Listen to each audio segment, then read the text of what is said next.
दोस्तों आपको याद होगा जो हरियाणा के जो ज्योति मल्होत्रा एक जासूस के आरोप में इन्हें गिरफ्तार किया गया था, जो भारत से पाकिस्तान को सूचना भेजती थी, जासूसी करती थी।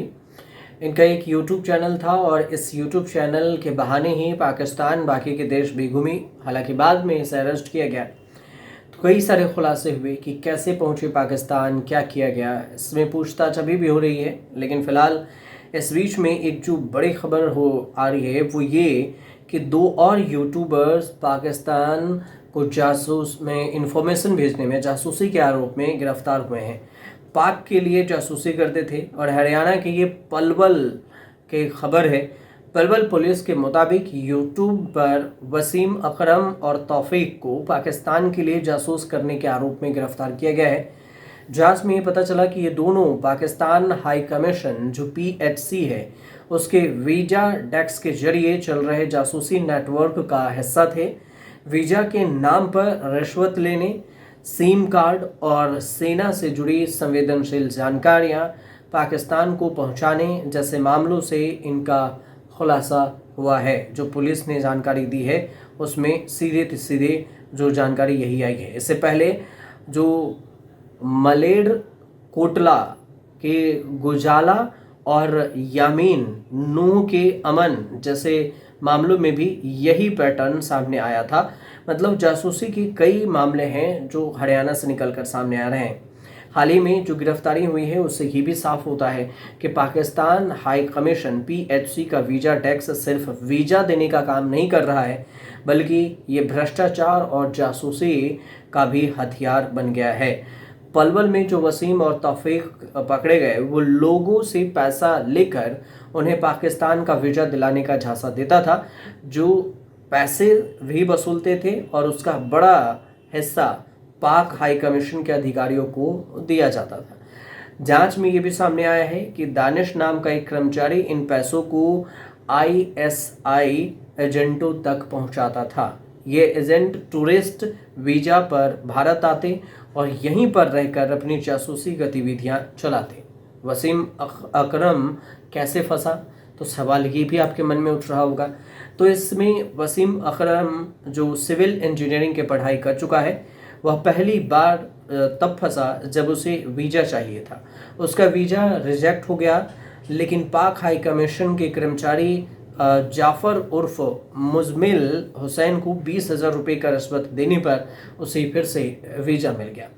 मई 2022 में पाकिस्तान के कसूर गया और लौटने के बाद भी जाफ़र से व्हाट्सएप पर संपर्क बनाए रखा। इसके बाद उसने लोगों से वीज़ा दिलाने के काम पर पैसे वसूलना शुरू किया। उनके अकाउंट में 4 से 5 लाख रुपए तक आए, जिसमें से बड़ा हिस्सा जाफ़र और अन्य पीएचसी जो कर्मचारी हैं उसको पहुंचाया गया। पैसों के अलावा वसीम तौफीक के पास में एजेंटों को जो सिम कार्ड है, ओटीपी है, भारतीय सेना से जुड़ी दस्तावेज है, ये सारी जानकारी उसे मुहैया कराई गई। पुराने केस से पैटर्न मिलता जुलता है ये केस। अगर नए केस को देखेंगे जासूसी के मामले में, तो ये पंजाब वाला मामला से बिल्कुल मेल खाता है, जैसा पहले मलेर कोटला और नूह से सामने आया था। पंजाब के मलेर कोटला में पीएचसी का कर्मचारी जो दानिश था, जिसे एहसान और रहीम नाम से जाना जाता था, वो पकड़ा गया। लोगों को वीज़ा दिलाने के लालच पर उसने डिफेंस से जुड़ी हुई जानकारियां ली और यूपीआई से 10,000 से 20,000 रुपये उसे दिए जाते थे। हरियाणा के नूह से ही जो दूसरा केस आया, अरमान को गिरफ्तार किया गया, जो पाक अधिकारियों को सिम कार्ड देता था। डिफेंस एक्सपो के वीडियो शेयर किए, जिससे साफ हो गया कि टेलीकॉम साधन पीएचसी की जासूसी रणनीति का अहम हिस्सा है। रोपड़ हरियाणा, यहाँ पर पंजाब पुलिस ने यूट्यूबर जसवीर सिंह महल को भी जासूसी के आरोप में पकड़ा था। तो क्यों निशाने पर पंजाब और हरियाणा ही दो राज्य हैं? तो इसके सवाल में सीधी सी बात समझिए जवाब कि पंजाब और हरियाणा में सेना की बड़ी बड़ी छावनियां हैं, एयरफोर्स स्टेशन है, मिसाइल डिफेंस सिस्टम मौजूद है और यही वजह है कि पाकिस्तानी इन्हीं इलाकों के भोले भाले लोगों को भी टारगेट कर रहे हैं ताकि वो आसानी से इस डिफेंस एकेडमी एयर शाबनी के आसपास जाए और इसका वीडियो भेजे। जो लोग पाकिस्तान घूमने जाते हैं उन्हें लालच दिया जाता है, पैसा, वीज़ा, मदद के लिए, और इसी में ये लोग फंस जा रहे हैं।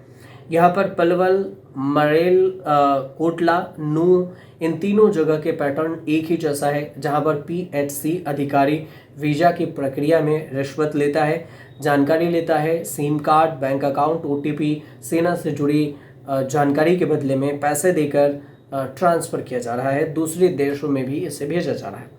अब इस नेटवर्क से जुड़े जो अहम चेहरे हैं, जाफर और दनेश हैं, दोनों को भारत ने पर्सोना नॉन ग्राटा PNG घोषित करके देश से निकाल दिया। लेकिन इन सब गिरफ्तारियों से साफ है कि पाकिस्तान हाई कमीशन का वीज़ा डेक्स सिर्फ कागजों पर वीज़ा नहीं दे रहा, बल्कि इसके पीछे से जासूसी भी कर रहा है, जासूसी दफ्तर भी बना हुआ है। तो ये भारत में नेटवर्क फैलाने की भी एक साजिश है। ये एक जानकारी थी। अगर आपको सही लगे तो हमारे चैनल से जुड़िए, सब्सक्राइब कीजिए, शेयर कीजिए, कमेंट ज़रूर कीजिएगा।